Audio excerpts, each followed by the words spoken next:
I was fortunate enough to spend a week with Richard Branson on Necker Island. He said, how do you hire people? And I said, I'm going to ask 3 questions. What am I going to love about you? What am I going to hate about you? And where do you want to be in 3 years? And he just went, I'm stealing that. You started your business with just $5,000 and later sold it for $47 million. As your business grew, what did your leadership team look like? It's a message for anyone growing. You become one removed. And as you become one removed and another layer creeps in, you have to put in systems and processes that still keeps you connected to the organisation. Yes. We ended up going to what I called the bullseye concept. Team was more important than customer. I was the 6th or 7th highest paid person in my organisation. When that exit happened, did the leadership team know what was happening? Phil, the king of coffee, welcome to Built to Lead. Thank you so much for joining me. Pleasure. Thanks for having me. I wanted to get you on the podcast today to talk about how you started your business with just $5,000 and later sold it for $47 million, which is one of the most successful exits in the Australian coffee industry. When you sold Debella Coffee, how big was your team? 130, 140 people when I sold. So obviously I started in 2002 as a one-man band, knocking on people's doors, trying to get them to buy my coffee.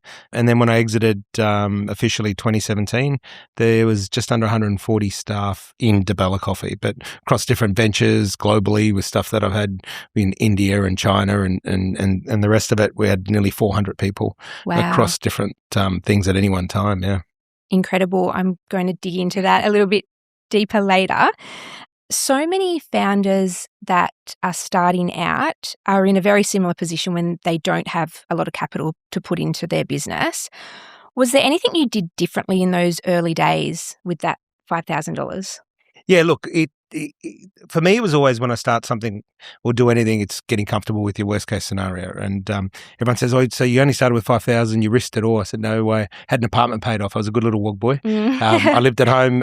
My parents paid for my uni. I worked full time. I saved my money, had a place paid off by the age of 26, and I only was willing to risk the $5,000. And they said, well, what'd you spend it on? And I got strategic. And that's to me, entrepreneurship's all about mindset, right? It's about doing things different to somebody else and creating your own resources.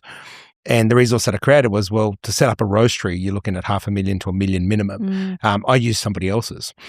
Hence why fast forward to now, I've built something, but that's another story that solves the problems that I had in 2002. But I went to somebody at Bulimba that had a roasting machine. I said, can I use your roasting equipment after hours? And he said, yeah. And I paid him. So that got rid of a $200,000, $300,000 expense. And I used the $5,000 to buy the stuff I needed, which I needed packaging, my first order of green beans. But it all tied into the strategy of being comfortable with the worst case scenario. And that is, I didn't want to lose an apartment that I'd paid for. And I knew that I can always go back to working wages. I was getting paid very good money working for another coffee company. But I used that $5,000 very strategically and resourceful, and I bootstrapped it. And I think that's something that today a lot of people don't do. They think they've got a great concept and they think that they've got to go raise capital. They want to pay themselves the exec wages straight away and hit the ground running, but they miss out on all the messages that you learn along the way. You miss out on the perseverance, the resilience, the strategic thinking, the relationship building. Sometimes you're the pigeon, sometimes you're the statue. You got to cop some shit sometimes, right? It's just the way it is. If I hadn't done it that way, I wouldn't have learnt what I've learnt in such a short period of time. And it certainly wouldn't have made me the quality of leader that I believe I am. And of course, I'm still a work in progress. But, if I hadn't started that way, I think it'd be a completely different story on many different levels. Yeah, I love that. What were the pivotal moments or decisions that shifted Debella Coffee from a startup to a scaling business? Conquering Melbourne. So taking on the biggest, we started to do well. I mean, the first 6 months was tough, people not wanting to buy our product. And because in the beginning, I looked at it like any other coffee company. I was trying to sell a product and there was 2,000 other companies selling a product. So I really honed in on a message that I talk about now, and that is, what problem do you solve? And the problem that I was going to solve and went on to solve, which catapulted us to owning 11% of the market share and being the biggest in the country, was to help cafe owners make money.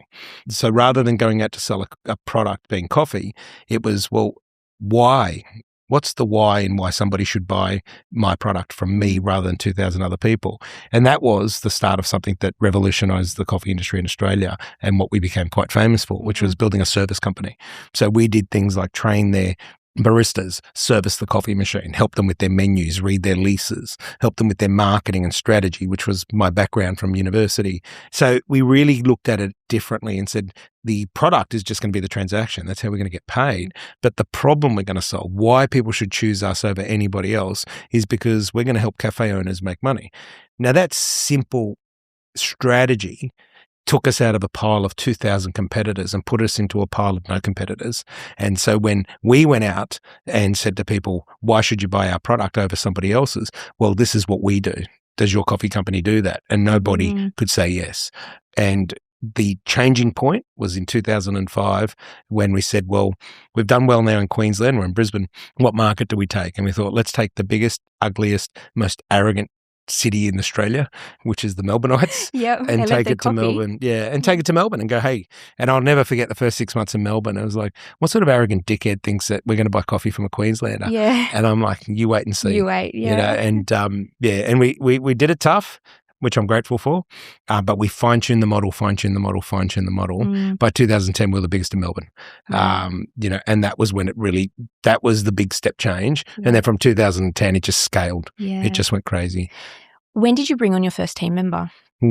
2003. So 1 year after I started, my first ever staff member, Stephen, who actually is now got his own coffee company, and very proud of that he's gone on to do his own thing, and started with me at the markets. We'd be pouring coffees at the markets, getting our product into people's hands. And then it was jack of all trades. We were, roasting coffee, packing coffees, running out the front to serve retail in our headquarters that we're still in now with Coffee Commune, being 82 Abbotsford Road. But it really is, when I look at it, and of course now with what I'm doing with One Life Club and other groups and stuff, I see a lot of starters, I see a lot of founders, I see a lot of, scaling. And I have to say that 70 to 80% are always looking for the easy option. Yeah. And when I look back, I never looked at the easy option. Yeah. I looked at what would make me different. Yeah. A model that I talk to all the time. What problem do you solve? What makes you more relevant than anybody else? And then once you nail those two, tell such a compelling, emotionally engaging story that people want to choose you and nobody else. Was team always a big factor in your decision? Yeah, 100%. I looked at it, you remember this is back in 2003, first staff member, by 2005, I think I had 7 or 8. By 2010, I had 80 or 90 staff. Wow. By the time I exited, I had 130 odd at Dabella. Team was more important than customer. And people say, can you explain that? And I used to use the analogy of fishing. I said, you can be a great fisherman or fisher person, but without any bait, you catch nothing. Yeah. And your staff are the bait. The quality of the bait depends on what you're going to catch. The quality of my people is going to depict the quality of the company that I built. It'll also depict the quality of the customer.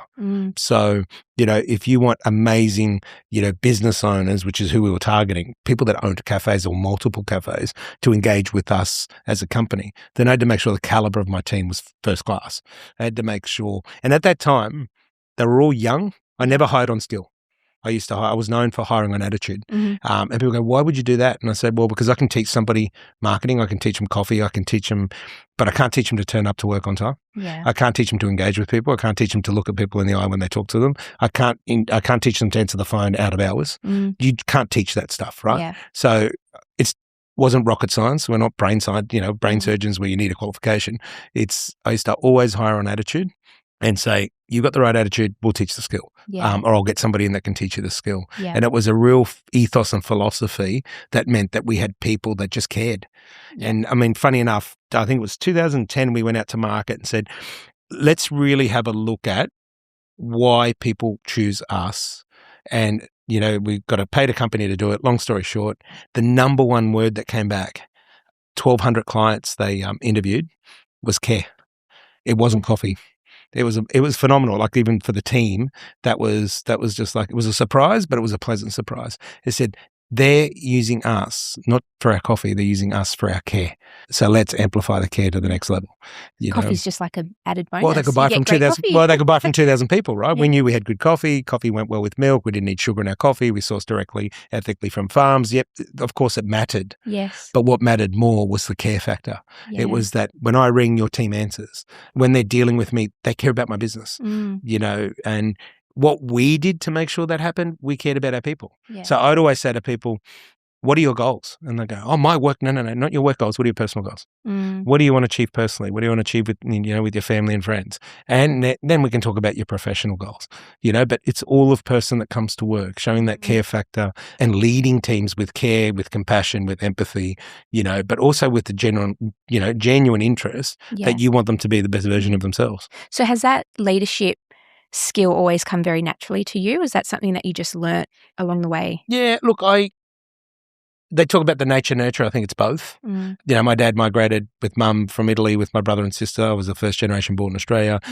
Pick up a family, 4 people, 2 suitcases, 3 months on a boat, come to Australia and start all over again. Why? Because I want to give my kids the best future possible. I mean, that's leadership in itself, right? Yeah. That's leadership through actions, right? Yeah. So obviously that ethos and values based, yes. You can't teach people to care. Yeah. You can't teach people to have empathy. I think that's the environment they're built in. I do see a correlation with people that have got strong families. So if you talk to somebody now and they've got a strong family upbringing or united, you can see it in their nature and how they carry themselves. Or if they've had a tough life and they've had to be fiercely independent, there's that little bit of harshness in them. So yeah, I think a lot of it is that natural surrounding. But then it is, as Jim Collins says, some of the 5 people or some of the 3 people that you surround yourself with, right? So I think it is a blend of both. I think everybody has the capacity and ability to learn. It's whether you have the right mindset to want to learn, because, you can take people that have had the shittiest upbringing, have had no good fortune whatsoever, and have done amazing stuff. Yeah. So they show that it's possible. And if you break that down, what is it? They have a willingness to learn. They make the decision and say, I want change. I'm going to stop making the wrong decisions in life and start making the right ones. Yeah. So I don't think, in a perfect world, you've got both. You've got that great values-based upbringing, environment, but then you've also got the right people around you. But I don't think you need to have both to make it happen. But there is one thing, you have to have the right mindset. Yeah, absolutely. It all starts and finishes with yourself, right? Yeah. And so did you have to do a lot of work on your mindset? All the time, still do. Yeah. 70 to 80,000 conversations a day. If you're a weirdo like me, probably having 100,000 conversations a day with yourself. If you're not programming your brain with positive stuff, you're in trouble. Yeah. So yeah, I like Dr. Joe Dispenza is one of my favorite ones. Brianna Wiest. I don't know if I pronounced that right, but Brianna Wiest is great. Carolyn Dweck does some great stuff. There's some great resources all around mindset and how the brain operates. And see, I'm a practical learner. I'm not a book learner. I like reading people's stories, hearing their wisdom. What did you learn? I believe you learn more from people that have done it tough than those that have got it right. So as your business grew, what did your leadership team look like? How did you surround yourself with? Yeah, it's a good question, because obviously at the beginning, you're just bringing on people that you need them to do. Yeah. You need executors, right? But then as you grow, and I think, people say, what's the magic number? Probably when you start to get into that 20, 25 people, you need to start to add in structure. And I think at about 30 is when I, for the first time ever, started to bring people in that had more knowledge in different areas. Yeah. So you'd bring in a manager that had been a manager somewhere else. I brought in a people and culture person that had actually been a people and culture person somewhere else, and they added, structure and helped me with organizational design and all the rest of it, the right people, right seats, right accountabilities. The biggest learning was that as the team grows, and it's a message for anyone growing, you become one removed. And as you become one removed and another layer creeps in, you have to put in systems and processes that still keeps you connected to the organization. Yes. So as I became one removed, we ended up going to what I called the bullseye concept. And so I said, fine, we've got an organizational hierarchy and structure, right? I'm the MD, then you've got your COO and blah, blah, blah. But I called that the chart of responsibility. So then we went to a bullseye concept where in the middle is the customer. The most important people in your organization are the ones that deal with the customer. The ones with the most responsibility sit on the outside. Yeah. So we used to run 2 charts. So to say, this is your hierarchy and organizational design of the company, right? MD, COO, CFO, da-da-da-da-da. But operationally, the people that are closest to the customer are the most important people in the organization. So when we used to look at it, and I had my people in culture or head of HR look at it, I'd say the strategy has to be bifold. Yeah, you've got to strategize to make sure we've got the right people, right seat, right skill set, right attributes, right values. But over here, we've got to make sure that we've also got strategies, systems, programs in place that enable those that are actually dealing with the customer to be upskilled. So our customer care team that were on the phone, we had 8 of them in customer care on the phones, taking orders, the human element.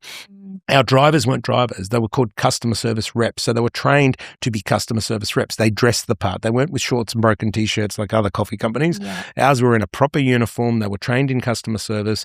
They would deliver the product and coffee, but they would actually do a customer service call while they were there. So we changed the system, but everything started and finished with the emotional engagement of the customer. How do they feel valued? How do they feel cared? And of course, then in leadership, you have to pick people that align with those values. You don't hire somebody, and we all used to have a laugh.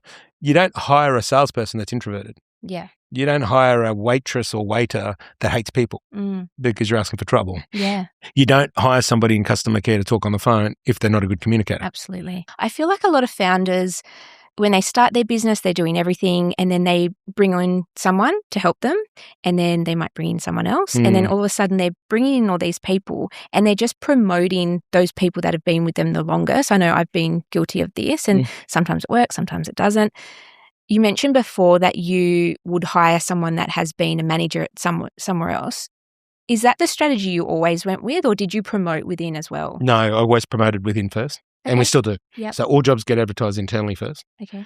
But one thing that we do that has been different to most, especially back then, now more people are doing it, is when you start with us, I want to know where you want to be in 12 months, 3 years and 5 years. Yeah, I love that. Yeah. So if you say, hey, I'm coming in. So even my GM, one of my GMs now in sales at the Commune, started in retail at DeBella Coffee and then went from retail to a sales rep to then a sales manager who now is the GM of sales at Commune. Oh, wow. My GM of procurement at the Commune started in retail and then he went on to work in the roasting team. Then he headed up the roasting team. And then when I sold and started Commune, he's come across as the GM. I'm a big believer. My GM of DeBella Coffee was my PA. Yeah. She started as my PA, went all the way up. She's now got her own coffee business. I'm a big fan of promote within first and then promote. But this is the key when I promoted from out, when I hired from out. Don't let anyone come in and change your organization. Make sure they come in and add value to your organization. So I say to people, I'm not going to hamstring you. These are the visions of the company. These are the parameters of the company. This is what works. Bring what you can add value. So because what happens in a lot of organizations is as the managers change or they bring managers in, 1 minute they're going left, next minute they're going right, then they're going this way. And I saw it with a lot of colleagues. We'll never put coffee on a supermarket. Next minute they're doing it because the GM came in and said, we have to do it. I never put coffee on a supermarket and never did. It doesn't matter how much they bribed me and tried to write me checks. I never put my product on a supermarket shelf because I wanted to be completely autonomous and different. And if a GM ever came in to do that, they would have been fired. Whereas other people go, okay, we better do this because I've got to support the GM. No. Anytime you hire externally, make sure you're very clear on the vision, make sure you're very clear on your parameters and be very clear on what you're prepared to change and be very prepared to let them know what you won't change. What are the non-negotiables? So that they're adding value to your organization, not changing your organization. And that's a big common error I see when people hire externally. Oh, absolutely. How involved were you at the end before? Oh, completely hands-on till the day I walked out. Till 1st of July 2017, I was completely hands-on. Yeah. And that was one of the reasons why I sold. You just couldn't keep that pace and tempo. And obviously I went through putting on a whole heap of weight and, I was traveling 3 weeks a month, which was a head fuck in itself. It's nothing comes, people see what's above the water, right? They see the iceberg. They don't see the ground. The analogy I love to use is the building. People will see hoarding up on a development site and they'll be what are they doing? Nothing's happening. Meanwhile, for a year, they've been digging the foundations, right? Once they come out of the ground and you see it, the rest goes up very quickly. But to go up that quick, they've spent double the time in the ground. And that's what happened, right? So my journey started washing dishes at 14. It went on to uni, but then it went working for a coffee company for 9 years to build them a coffee business. Then DeBella started. So had I not done all of that groundwork, DeBella wouldn't, because they go, within 3 years, you were the biggest in Queensland. Yeah, but it wasn't the 3 years. Yeah. It was the 3 plus the 9 plus the 4 at uni plus the 4 scrubbing dishes that got me to that area, right? Do you regret being so involved right at the end? No regrets whatsoever. Yeah. I'm not a control freak, but when you give it everything. I talk in analogies, having strategic marketing. Spin the Rubik's Cube and keep spinning till you can't spin anymore. And once it stops spinning, it's time to go. Yeah. But you never cut things short. You never give everything you've got. When you cut it, you've got to know that it's done. And when I walked out, I was cooked. I was done. It was time for, something different and all the rest of it. No, that's great because I think a lot of people would put, a CEO in and, still own part of the business or, Yeah, look, and timing and opportunity. The right timing was along. Had a few people chasing the business. We were in a great spot. People were getting 5 to 7 time multiple. I got a 12 time multiple. I got my 47 plus more with earn out and all the rest of the benefits that wasn't talked about. But it wasn't. My relationship with money's always been to have enough to do what you want when you want. Yeah. I mean, people are like, oh, what are you worth? What do you want to be worth? I couldn't give two shits. I just don't care. It's enough to do what you want when you want. My dad brought up a family with $450 a week. We had great food on the table. We had, accommodation. We had great moments. They remember them beautifully. No brand new cars, no overseas holidays. Don't care. You want it? Go and make it happen. Yeah.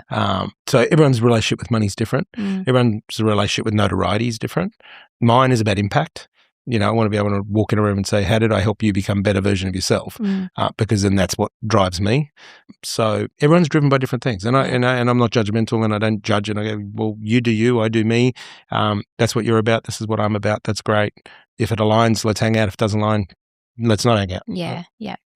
So when that exit happened, did the leadership team know what was happening? Yeah, so we had to be careful because it's a public company. Yeah. And one of the hardest things I ever did, Jess, was I couldn't tell my team, and it did build some resentment. And I don't forget, I couldn't tell my team until Monday morning, 10:35. Oh, wow. Because they had to release to market, being a ASX listed company, they had to release to market at 10:30 on the dot. And that was the hardest part. Yeah. Especially the looks on people's faces and there's tears and so nobody knew. No, because it wasn't allowed to. It was Yeah. part of the, when and the people that have done deals with public companies will tell you, because the share market went up for 40% that day. And that's why you can't tell anybody, because, and nor can you buy shares and all the rest of it, because, I go and buy a couple of $1 million worth of shares and then I end up in jail. And orange is not my color. So, but it's, so that was the hardest thing. Yeah. Because forget the transaction, and I understand why, but the looks on people's faces, because we're a national team. So we had them all on conference call. We had our head office, 50 odd were in head office in the boardroom, and the rest were on conference call. And they're all thinking, what's going on here? Is our boss dying of something? It? Well, I said half of them were in tears, right? But so we quickly had to follow up with, I'm here for the next 3 years. Yeah. It's like we've sold, and everyone's like, and then it was like, but I'm running the show for the next 3 years. Did a lot change? No, nothing changed for 3 years. That was part of the deal. Okay. Yeah, I had total control. Yeah. And everyone stayed with you? Every single person stayed. Yeah. Wow, that says a lot. Yeah. They all stayed. They all got looked after really well.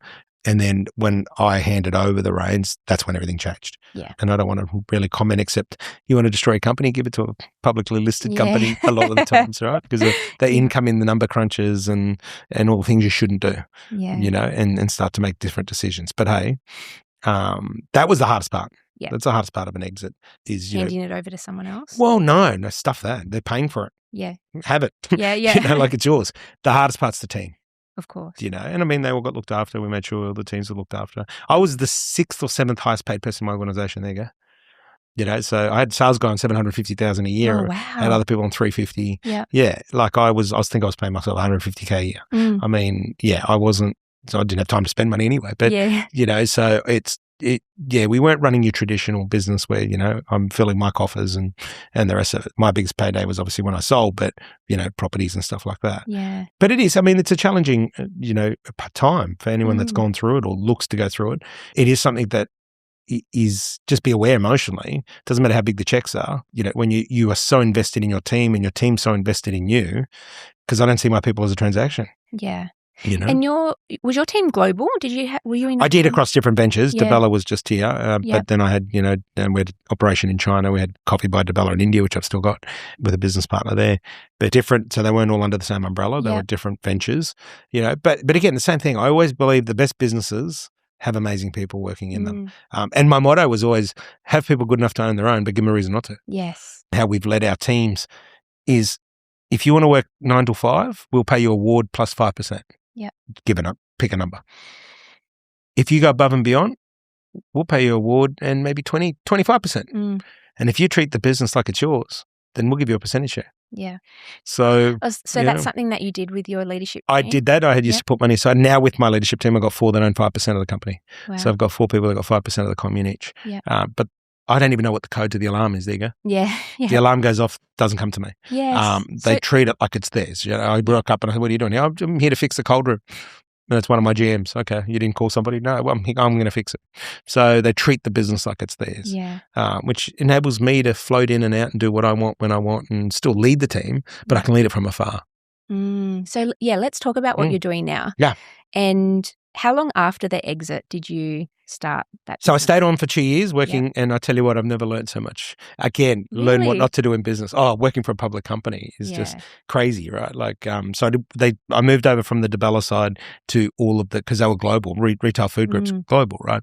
So I moved over to the franchise side, which is Gloria Jean's, Michelle's Patisserie and all that, and worked on just spot projects for them as a consultant, which was good. School hours, still young, so kept my head in the game. And just learning how accountants operate, because all the top C-suites were accountants. It was just crazy, right? Accountants. Yeah, so it's all numbers. Okay, it's nothing. It's not humanized. Right. So, and there's a message, was that right? difficult? Oh, yeah. I mean, but I had some fucking fun. Yeah. Like I'd go to their head office and there'd be signs everywhere. Close the door when you leave, turn off the light, flush the toilet. And I just went, I went into the marketing department. I said, have you guys got a picture of community, a group together? They said, yeah. I said, can you laminate 20 or 30 of them and just put the caption on, if we all show a bit of love, things will happen.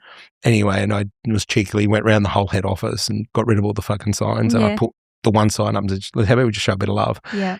And the HR department just went off their tits, right? Can't it was do just that. like, we're a public company. Yeah. And where does it say in the public company manuscript that you need to have signs for everything? Like, really, are you dealing with children? You wouldn't even get this in a kindergarten. And then you wonder why people are making poor decisions, and here's me schooling them. And of course you get, we're a HR department and show me what business you built. And that shuts up people pretty quickly, right? Tell me what teams you've run that you've actually been responsible for, that you feed them before you feed yourself, and it's just like, okay, so you want to do it your way? Do it your way.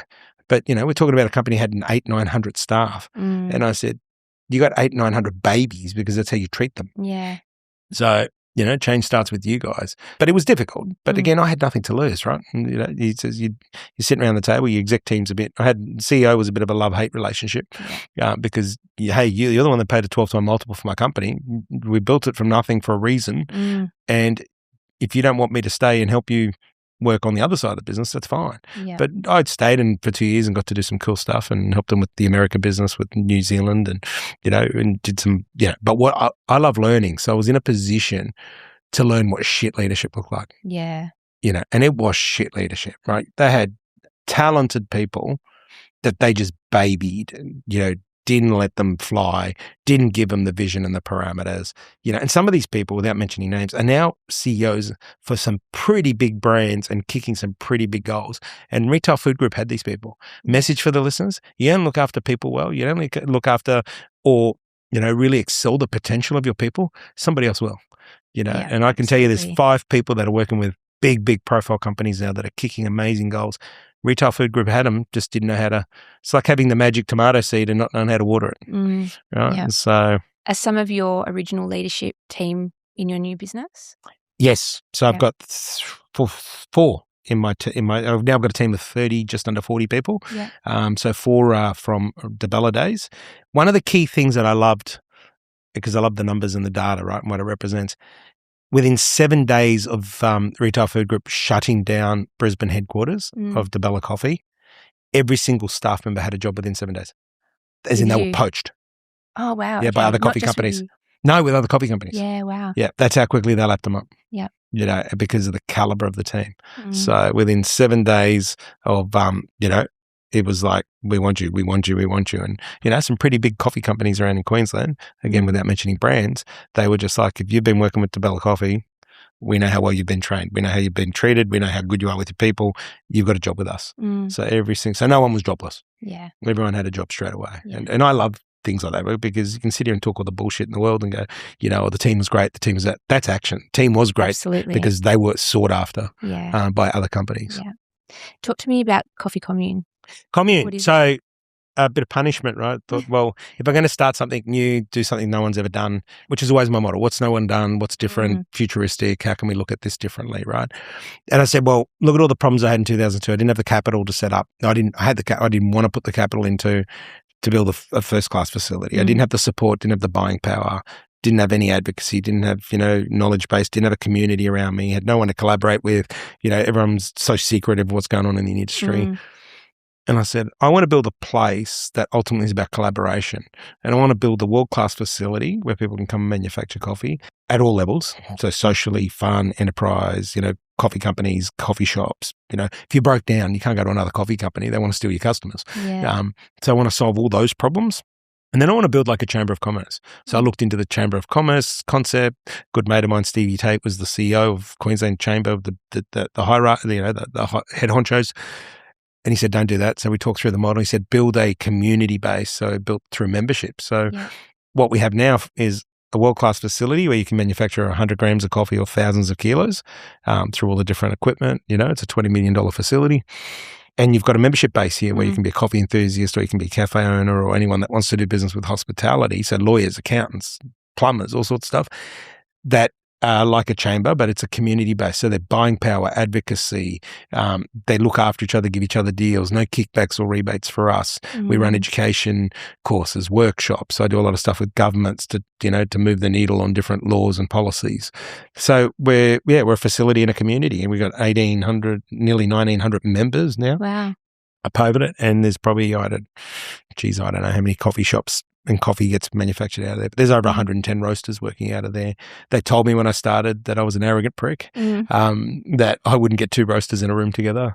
Now we've got 110 plus working together out of there. That's awesome. So well, it's great because you can have the vision you want, but if you can't actually back it up with the execution, and I've got an amazing team that believe in it, they love it, they care about it, they show up to make a difference, and it's a very rewarding project. 1 in 10 cafes closed last year. Really? It's a tough industry. Only the numbers just came out. 3% profit is what the average cafe is making last year, which you'd get more money putting it in the bank, right? Yeah. So there's a lot of risk out there, and we're solving a lot of problems. So again, problems, relevance, and then the emotional engagement of telling that story. Yeah. That's probably the one we're not as good at the moment, is telling that story in an emotional, engaging way that, our growth is 44% year on year at the moment. So the growth is good. The margins are crap, but the growth's good. But what was it like starting again? Scary. Yeah. Yeah, because one thing I always do is you don't go, okay, well, I've done well here, I'm going to put everything into it. You've got more resources, of course. So the membership side's cost me $1 million a year of my own money. Hopefully that'll stop soon.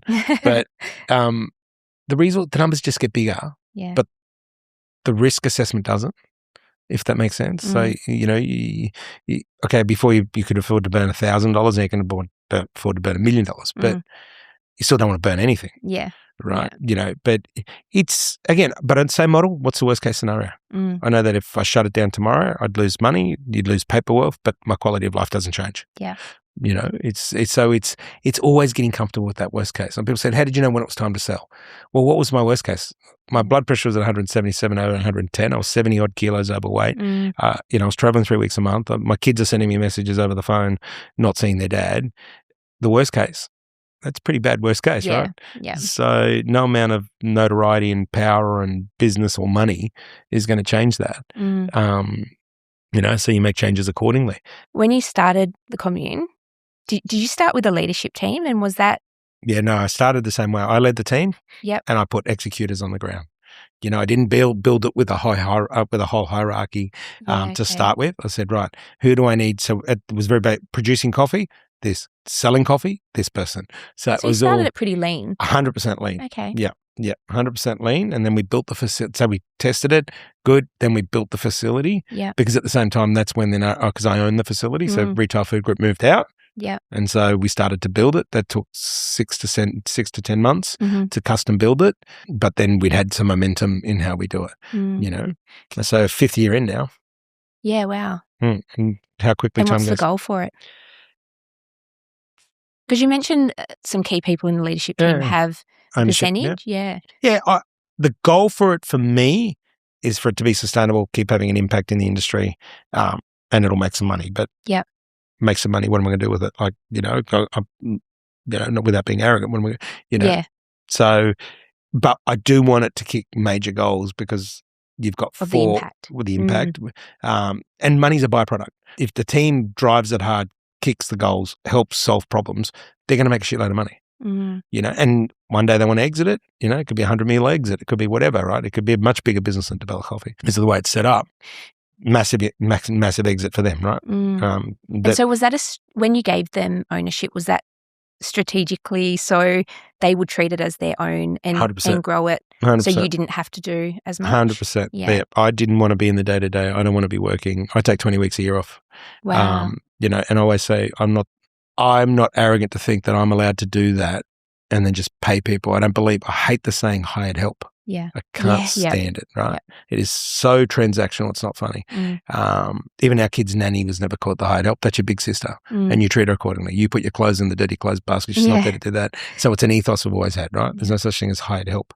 For me, it was if I want to take 20 weeks a year off and enjoy my life, and these people are good enough to run this business when I'm not there, I've got to give them a reason and I've got to give them a purpose and I've got to financially reward them for that. So they've got 5% without any money in. And even when it loses money, they don't put money in. So I cover all those losses, right? So, again, that's why I say money's a resource. It buys me the freedom to do this and they put in the work that can ultimately make them. And they all get paid well above award. So it's not like, they're getting paid peanuts. No, like they're getting paid extremely well and they've got 5% of the business. So would you recommend if a founder is scaling their business and they've got a couple of key people, would you give them that advice? 100%. Yeah. Yep. If they've got the attitude to treat the business like it's theirs. Yeah. Yeah. You got to bring that to the table. And simple things. If the alarm goes off, who's getting the call? Like I said before. Do you know what I mean? Like if something breaks down, who's fixing it? If you've got to still field the phone calls and you've still got to do the stressing and the worrying, why would you give any percentage of your company away?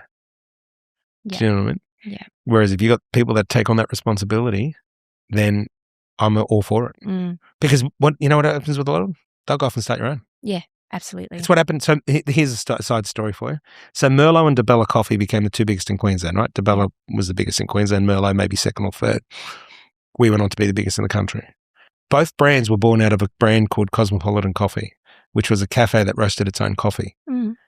That's where I worked for 9 years. Oh, okay, wow. Building that. The person before me, he didn't want to give a percentage of the business to. So Dean Merlot took him and said, let's build our own. Me, he didn't want to give a percentage business, and I went out and built my own. So that Cosmopolitan Coffee was the first coffee roasting house in Brisbane that had the opportunity.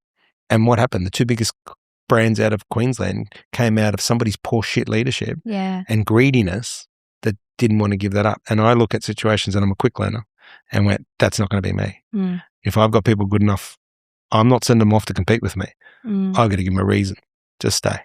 Do you think you'd still be where you are today if you had ownership in that? No. And I think the person, yeah, is passed on now, but it was, that's why I never talk badly about him. Yeah. He was a shit leader, but if he wasn't a shit leader, I wouldn't have had the opportunity to build what I built. He taught me what not to do. So when people say, well, who's one of your mentors? He was one of my mentors because I was able to look at something and go, don't be that person. Yeah. And I say to people that are listening, you don't just learn from people that are doing things well, you learn from people that got it wrong. So when someone's got it wrong, have a look at why they got it wrong and don't repeat it. We're all going to make mistakes. We're going to do it personally. We're going to do it with family. We're going to do it with relationships.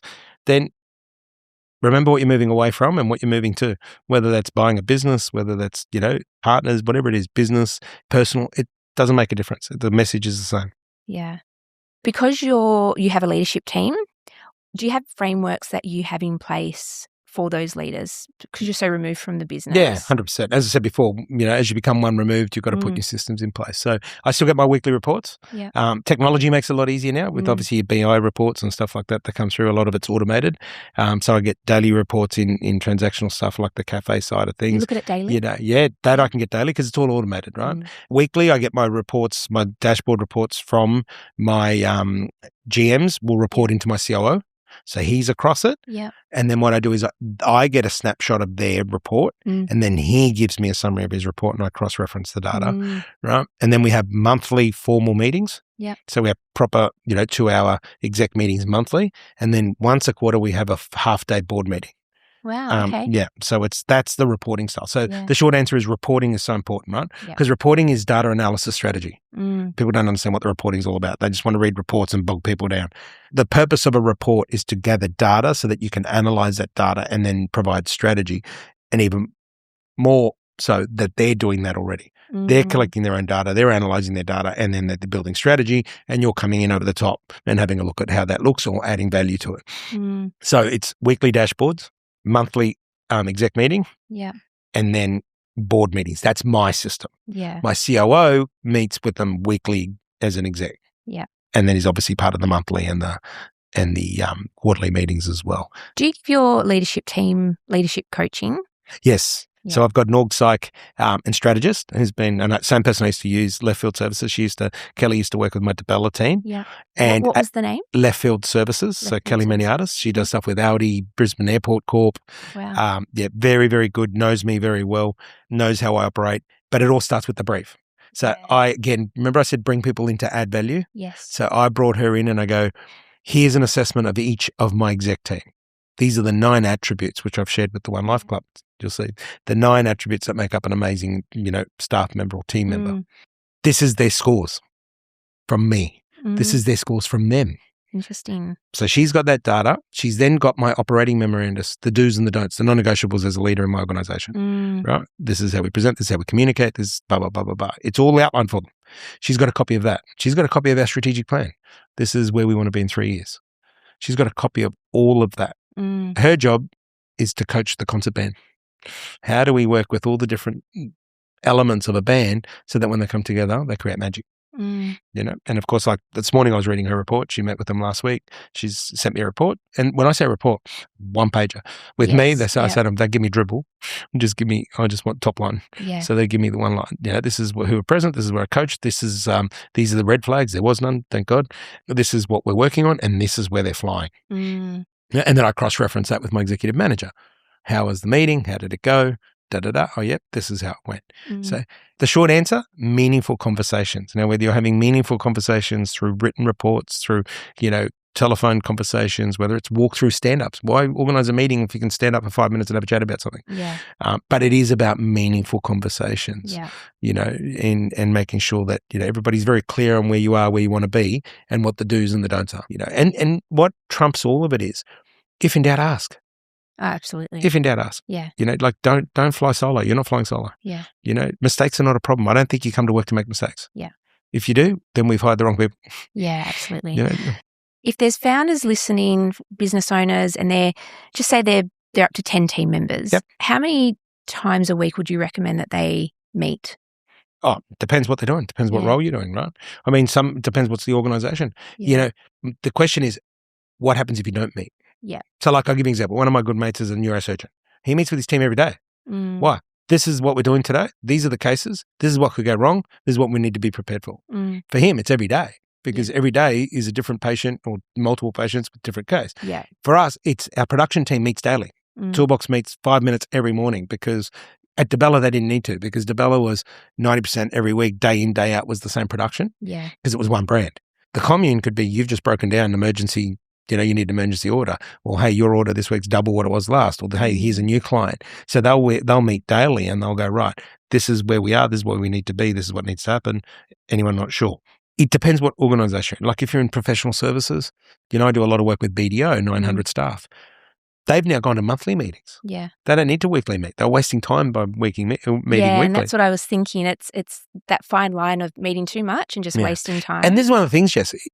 There is no business template that's going to suit every business. Oh, absolutely. Right? You've got to, it's what works and what doesn't. So, talk to people in the same industry. Why does everybody in the same industry scared of each other? I can't talk to another accountant. Why not? You share the knowledge. Knowledge economy is terminology you don't use very often, right? That's what we've built at the Coffee Commune is we've built a knowledge economy. We get roasters together and say what's worked, what doesn't. Work together. Don't have to take each other's customers. Just work together and, move yourself forward. But that knowledge economy, most people don't even know what you're talking about when you say that. What value do you put? I put a lot of value on the knowledge economy. What knowledge do I bring to the table? What knowledge does somebody else bring to the table? What a podcast. They're a knowledge economy. How do you actually commercialize a podcast? Through knowledge. Absolutely. But how often do you hear that terminology? I've never heard it. There you go. Well, that's what you're building, right? You're building a knowledge economy. Absolutely. Yeah. When I started my business, I didn't know where to go to for leadership coaching, training, just starting a business, growing a team. It's like One Life Club, right? Yeah, absolutely. What's One Life Club start with? Yeah. And I've known Emil for a long time, but what's it's all about? Community. Well, That's how. Yeah. But their why was inspiration, aspiration. Mm. And people were like, holy shit, never thought of it like that. And said to Emil, keep building aspiration, inspiration, and the members will come. Back it up with knowledge economy. Yes. Back it up with, the right people to guide people and all that. And back it up with summits. Back it up with products and services. But what you're actually building to start with, aspiration. Yeah. You watch everybody that's there, like you watch them over the next few days. Yeah. It's all that. Look at them at the last summit. The buzz in the room. Why is the buzz? Yeah. No one's smarter than anybody in that room. There's just people that know how to keep spinning that Rubik's Cube and land on some stuff. Yeah. That. Yeah. When you're growing, forward plan your needs. So I blew up QuickBooks. We were using QuickBooks as our accounting services, and then one day it stopped working. I was like, "What do you mean it stopped working?" They said, "Anyway, long story short, it was 2010. It can only have X amount of customers on it and do X amount of volume, and so we had to get a new system straight away. And me being in a hurry was like, "What's the best?" And they said SAP, and I said, "So we go to SAP." And everyone, the best way I can explain that is we went from like a Holden Commodore to the Rolls Royce of bookkeeping systems, and nobody knew how to use it. Yeah. And the lesson out of that was always forward plan your growth. Yeah. So don't look at where you are now and be reactive. Look at it and go, build the system for the next 2 years, build it for the next 3 years. And it's something I do when I'm facilitating One Life Club. I say to the guys, if your turnover is X and your customer base is X, don't hire for that. Hire for 12 months' time. If you're building an accounting system, put 2 or 3 years, because you don't want to be changing it every year. Yeah. So that's the key lesson I learned. And to use an analogy, imagine going to a restaurant and you've got a 100-seater restaurant that's full, but you've only got one chef. Or vice versa. You've got 10 chefs and only one wait staff, but you've got 100 people waiting to order. Yeah. Something's not going to happen. So would you recommend, obviously it's the start of the year, how far in advance do you plan? Is it always 12 months? Well, 3 years is my given. Okay. So I work 3 years and then I break it down to 12 month times. Yeah. Yeah. So even the company's always been 3 years. So what are our 3-year goals? And then we break it down to see how we're going and tracking it. And of course it can be tweaked. We tweak it every year. We get together and we say, okay, is that still our outcome? Is that still what we want to achieve? What do you want to be? And measure it in different ways. Everyone goes to cliche of revenue. At DeBella Coffee, the most powerful thing was cups of coffee. We talked about 5 million cups of coffee a week. And what that did was, because how humans work is emotional engagement, what can I engage with? Not everybody engages with revenue. And you'll see it in One Life Club. Right? It's hard for team, I think, to think about revenue. Because it's not theirs. I'm not getting that. It's not theirs, right? That's right. And I mean, again, I love using analogies. One Life Club last summit, the only negative feedback I heard was, I feel a bit inadequate. Why? Or somebody was just telling me about a $5 million turnover. Somebody else just told me about a $100 million turnover. Why are they any more special than you? What do you mean? Yeah.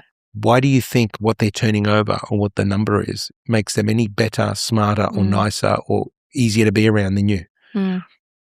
Oh, great question. Doesn't matter. Yeah. Why is it so important? Because it doesn't resonate with everyone. Yeah. But what does resonate, and I do a lot of work with companies on this, DeBella Coffee, 5 million cups. So whether you swept the floor, packed the box, took the phone calls, you knew what part you played in that 5 million cups of coffee.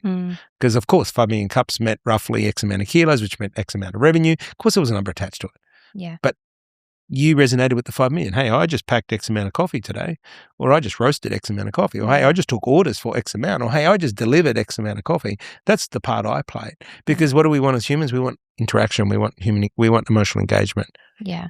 Yeah, we don't talk about revenue. In my company, we talk about people in the Philippines. There you go. How many people do you make happy? How many people are you employing? How many mouths are you feeding? Absolutely. Yep. And that's, people will resonate with that, right? Or how many happy hours or how many happy moments or what is it? Some work I did with a big cleaner, massive cleaner, 3,000 people. And he was talking about revenue. And I said, can you just fucking throw the revenue away? And he goes, well, how else do we measure it? And I said, how many hours of service do you supply freedom to the people you clean for? And he was like, a game changer. Yeah. Because imagine you go, oh, shit, I just cleaned 30 hours. I just gave 30 hours of freedom to somebody by cleaning the house.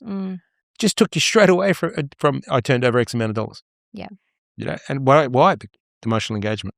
So as your team has been growing and you've been finding, you've promoted within, but you've also found, the 1% that you want to bring into the business. How do you go about finding those people? Yeah, it's recommendations. I don't believe in resumes. You can write all the bullshit in the world, right? I'm conscientious, I'm smart, I'm intelligent, I've done this course, I've done that. I won't, I'll turn up to work when I'm sick. Yeah, of course you will. No, recommendations, right? It's either observing them in the workplace or somebody recommending somebody and saying, hey, this person's a real, they're not happy here, but they're really shining. I've got 3 questions I normally ask people, right? And I say to them, what am I going to love about you? What am I going to hate about you? And where do you want to be in 3 years? And those, and I was fortunate enough to spend a week with Richard Branson on Necker Island years ago. And I told him that because he said, how do you hire people? And I said to him, I asked 3 questions. And he just went, I'm stealing that. Yeah, so good. Because it's just like, wow. Because those 3 questions expose people. It's easy to tell me what I'm going to love about you, but what am I actually going to hate about you? What's the most interesting answer you've had to that? Oh, shit. I heard it all, right? Yeah. One person actually said, I'm allergic to coffee. Yeah. I was just like, yeah, great. It's like, well, I don't think this is going to work very well because there's coffee everywhere. Even upstairs, coffee dust and all the rest of it. How allergic are you? Oh, no, I'm really allergic.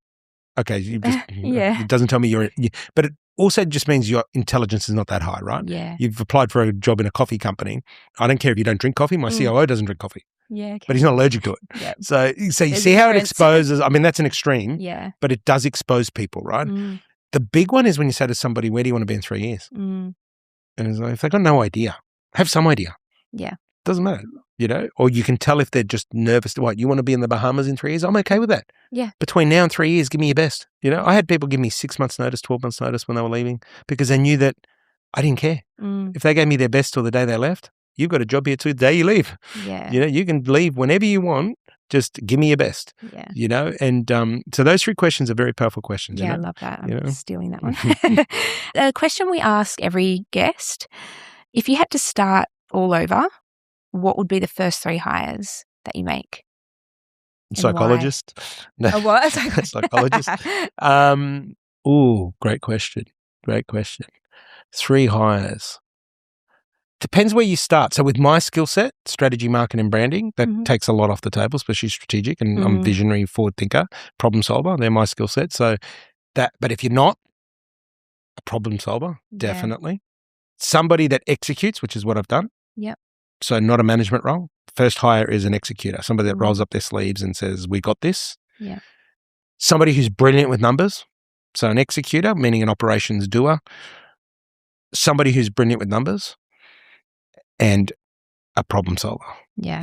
Definitely, to me, that's probably your 3 strongest people you need. Someone that's just going to roll up their sleeves, somebody that understands numbers and somebody that can solve problems because there'll be plenty of them. So we sent out a form ready for the podcast and a question on there was something that you wished someone would ask you and you put on there what keeps you up at night. Yeah. So what keeps you up at night? What keeps me up at night right now is I'm first generation Australian migrant, right? Yeah. So my parents migrated with my brother and sister. I'm the first generation migrant and had the aspiration to want to own my own business from probably being 10 or 11 years old. And I went on to do that. And obviously I own multiple businesses across the world and I'm still in business. What keeps me up at night is the next generation not wanting to open business in Australia. So I've got an 18-year-old daughter and 16-year-old boy and they don't want to open business in Australia. Really? So what keeps me up at night, using them as an example, is Australia's only going to get one generation of Dabella opening a business because they're destroying this country. They're not building people to be aspirational and inspirational. So that is the thing I think a lot about, hence why I do a lot of stuff with One Life Club and other groups, is more emphasis needs to be put on aspiring and inspiring the next generation. So if somebody said, what would be your dream job or what dream career if you could just flick a switch, it would actually be working with grade 9 and 10s in schools to get them to work on grade 13. And grade 13 to me is the first year out of school. Yeah. So that in grade 9 and 10, you're planning grade 13 and what that looks like, whether that is open your own business or work with another business, because you don't all have to go on to open your own business. Yeah, of course. But not last year, the year before was the first year ever that we had more businesses closed than open. Wow. So tying it all in, what keeps me awake at night is 10 to 15 years' time, Australia's not going to have business owners. Do they want to open a business? Not here, they won't. Not if they're talking about if they're going to open business, it'll be overseas. They're talking about working overseas. These are 2 very intelligent kids, right? Well, they're not kids anymore. And I'm thinking if that's what Australia's coming to, and I don't blame them, the amount of tax we pay and where the countries, we become the number one welfare country in the world now. People are migrating. My parents migrated here to give children opportunity. People now migrate here because we've got the best welfare in the world. Yeah. What does it tell you about the culture and ethos of the country? So if you wanted one sentence that keeps you awake at night, there it is. There we go. We broke it down. I love it. What keeps you awake at night? Start a school or something. Yeah. Well, don't worry. Somebody said that the other day. Said, why wouldn't you start your own school? And I went, well, because I want to take 20 weeks a year off. I can't really do that, right? So it is a bit selfish. And then people say, why aren't you in politics? Well, because they'd probably arrest me. But, again, I'm selfish. So I do work with politicians, but I am selfish in that way. I'll be honest. 20 weeks a year off is... I mean, you've done the hard yards to get there. I think we're at $33 or $34 million in tax. Contributed to the country. I think I've done okay for Australia. And I've got no problems with that, right? Yeah. As Kerry Packer said, I've only got problems in how they spend it. And everyone pays tax. Everyone pays tax. All employees pay tax. I tell them, why should you get involved in politics? Because you're paying tax as a worker. You're paying tax. You should have a say in what's going on. But that is, if you think about it in one short sentence, my parents came here in the 60s to give their family a better life, along with thousands of other families. Did the same thing. People are now coming here because we've got the best welfare in the world. Yeah, wow. What does that say about Australia? And where are we going? Yeah, it's a bit scary. What's Australia going to look like in 10, 15 years? Yeah. Which is scary. It is. Because it's still not too late. It's an amazing country. It's made up of some amazing people and, and business owners and workers, because not everyone has to be a business owner. Yeah. So, that's what's keeping me awake. Yeah, absolutely. So good. Thank you so much for joining me. Where can people find out more about you and the LinkedIn? LinkedIn is always good. So they jump on LinkedIn. I mean, Facebook as well, but LinkedIn's normally go-to. I'm always putting blogs and articles up and stuff like that. I used to have it's still up, Flashcast by PDB. There were 10-minute Flashcast series, 300 of them. I haven't done them for a while, but there's a lot of knowledge economy there.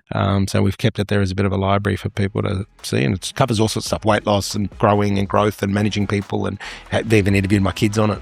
As they were growing up, stuff like that. So, but don't underestimate the power of going out and talking to people and having meaningful conversations, which is why podcasts are great. Yeah, absolutely. Thank you so much. Thanks for having me. Thanks. Ta.